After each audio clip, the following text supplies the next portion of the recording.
During a basketball season at a high school in Nevada, the team captain noticed something strange. In the locker room mirror, his reflection began to move differently, and he wasn't the only one who saw it. If you've ever stayed alone in a high school locker room, you know the quiet shifts after hours. The vents hum louder, the lights flicker slower, a faucet's drip, once unnoticed, now echoes.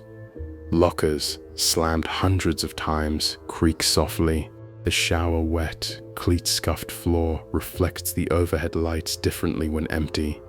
And mirrors after dark feel like more than just mirrors. During the day, a locker room mirror is just a mirror. Scratched, slightly foggy at the edges, functional, something you glance at on your way out. But after hours, when the building empties and the overhead lights drop to their overnight hum, it becomes something else. The room gets quieter, the reflection gets sharper, and you become aware, in a way you aren't during the day, that something is looking back. Most people brush it off. Tired eyes, low light, an overactive mind after a long practice. The kind of thing you mention once to a friend, laugh about and forget. There's always a reason. The locker room at Mesquite High was no different from any other. Old building, old fixtures, old mirror above the sinks that had been there longer than any current student or staff member. The kind of mirror that seemed to hold countless unspoken stories within its depths. Tyler Reed told himself the same thing. He was 17, captain of the Mesquite High Wildcats, senior year, state championship season, the kind of year that feels important before it even starts. And one October night, after practice, his reflection blinked, a second too late. He swears he didn't move first. Tyler grew up in Mesquite, Nevada. Mesquite sits at the northeastern tip of the state, pressed against the Utah border, bracketed by red rock formations and open desert. Population just under 20,000, one main high school, one varsity basketball team. It's the kind of town where the same families have lived for 3 generations, where people still nod at strangers in parking lots, where Friday night games draw crowds that fill every bleacher, seat, and spill into the standing sections along the walls. In Mesquite, basketball wasn't just a sport, it was the thing people showed up for. Mesquite High School was built in the mid-1970s. Single story in most places, wide hallways, concrete block walls painted school colors, dark green and white. Trophy cases outside the gym dating back to 1981. The gym itself seated just over 800. On game nights, it felt smaller than that. Bodies packed in, the smell of popcorn and floor wax, the squeak of sneakers carrying through the building all the way to the front entrance. The locker room sat directly behind the gym. Original construction, unchanged since the building opened. Same tile, same fixtures, same long mirror running the length of the wall above the sinks.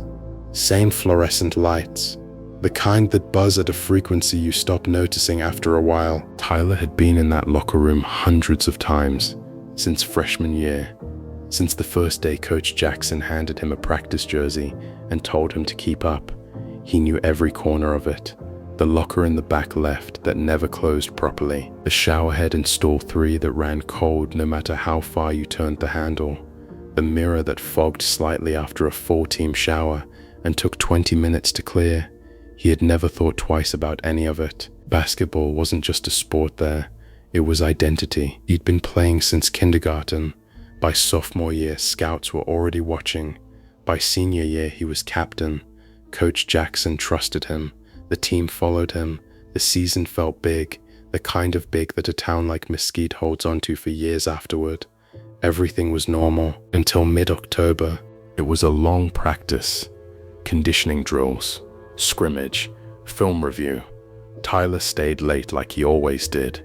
Captain leaves last. The locker room was empty.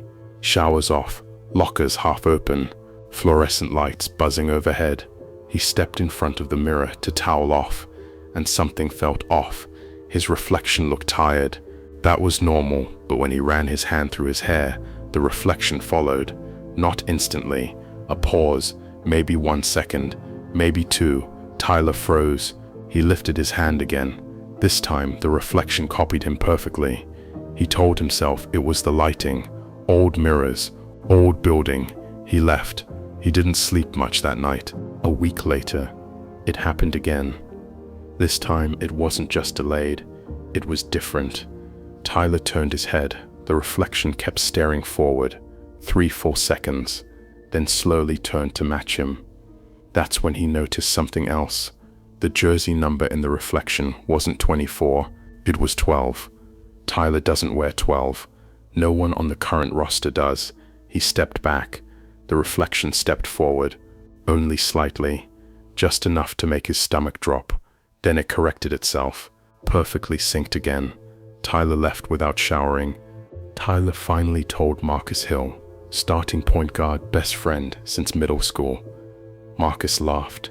Bro, you've been watching too much late night YouTube, but he agreed to stay after practice. The locker room was quiet again, the kind of quiet that makes your ears ring. They stood in front of the mirror, 30 seconds. Nothing. Marcus smirked, then his smile faded. Tyler, his voice lowered. Why am I not moving? Tyler looked. Marcus was shifting his weight nervously beside him. But in the mirror, Marcus stood completely still, and behind him, someone else stood in jersey number 12, closer than before. No clear face, just shape, watching. Then the lights flickered, and everything snapped back to normal. They ran out. Coach Jackson didn't believe them at first, but he did check the school archives, and that's when they found the name.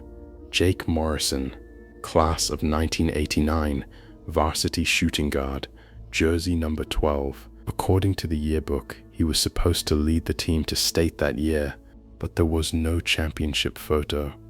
The team faced an unexpected challenge that year, as a key player was no longer with them. No plaque in the gym, no retired jersey, just gone. The next night, Tyler stayed alone again. He shouldn't have, but he did.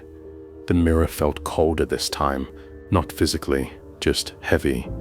The reflection appeared almost immediately. Number 12, standing behind him, closer than ever. Tyler swallowed. Jake, he said quietly, I know who you are. The reflection didn't move. You didn't get your season. Silence. But we're still playing. Tyler's voice steadied. I'll tell you how it goes. Every game, every win. You don't get forgotten. The locker room lights dimmed slightly, and for the first time, the reflection raised its hand, slow, delayed, thumb up, then gone. Tyler kept his promise. After every game, win or loss, he stayed. He talked to the mirror. Sometimes nothing appeared. Sometimes number 12 stood in the background, never closer than a few feet, never touching, just watching. The team started winning. Big wins, tight games that could have gone either way. Marcus swears sometimes. In the fourth quarter, he felt like there were 6 players on defense. Tyler never joked about that. Championship night. Packed gym. Banners shaking. Crowd loud enough to rattle the bleachers. Final seconds. Score tied. Tyler took the shot. Swish. They won. The locker room exploded. Water bottles flying. Music blasting. Coach yelling over everyone. Eventually, the noise faded. Tyler stayed behind. Just for a second, he looked in the mirror. This time, Jake stood clearly in jersey 12. No distorted face, no shadow, just a normal 17-year-old kid, smiling, not at Tyler, but at the championship banner hanging behind him. He raised his thumb one last time. Then the reflection blinked, and it was only Tyler again, perfectly synced. They retired jersey number 12. The following year. Officially, it was to honor past Wildcats. Unofficially, Tyler never told the full story. Sometimes, late at night, he still wonders something. Was Jake waiting to be remembered, or was he waiting to finish the season? And if the team hadn't won, would the reflection still be a second behind? The end. This story is fictional. Names, characters, and events are products of imagination and are not based on real individuals. Note: for more mysterious, dramatic, and horror stories, make sure to subscribe and turn on notifications. Please share your thoughts and suggestions in the comments.